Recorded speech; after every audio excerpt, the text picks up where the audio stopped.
Welcome back to Know and Grow and Monday Minutes. We're talking about Solomon. And remember, last week we talked about how we might think we have acquired wisdom and understanding and knowledge and have grown and matured, and we think we might have it all together.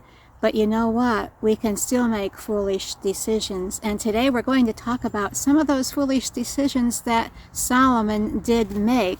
We're going to the scripture here in Deuteronomy 17, where it says, "Only he must not acquire many horses for himself or cause the people to return to Egypt in order to acquire horses." Remember, they had been delivered from 400 years of bondage in Egypt, and God did not want them returning in any way, shape, or form to that country. Sometimes he doesn't want you returning anywhere to your past where you have left something behind. And it says here, "Since the Lord has said to you, you shall never return that way again." And on to verse 17, "And he shall not acquire many wives for himself, lest his heart turn away, nor shall he acquire for himself excessive silver and gold." And we're going to talk about those three today.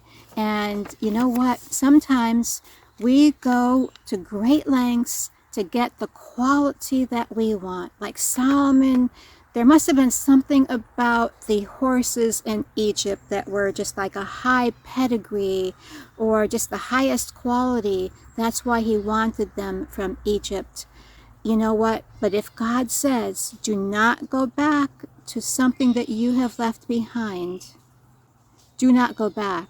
It doesn't matter if in that place is something very valuable, something of high quality.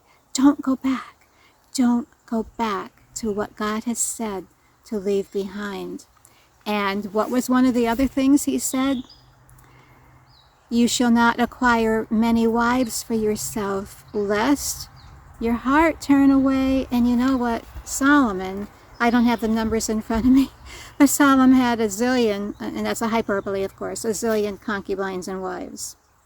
And it's interesting that only one son is named, and that's Rehoboam, and became his successor, and he was a foolish king out of all those wives and concubines that Solomon had, which makes me believe that Solomon made some pretty poor choices in those. In fact, they say, from what I've heard, sometimes when they would make the wives from other royalties, other countries, like relatives in other nations, it would be a political thing. Like it was like sort of like making a treaty, like, we'll take your wife and we'll have peace with one another as nations. So it could be very political too.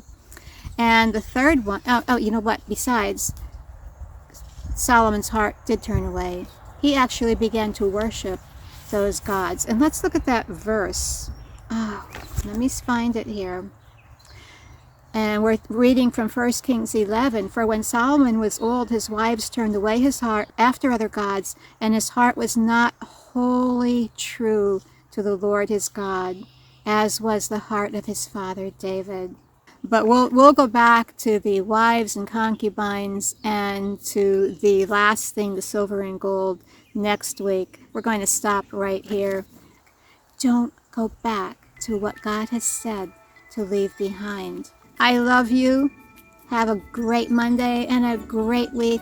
Take care. God bless. Bye-bye.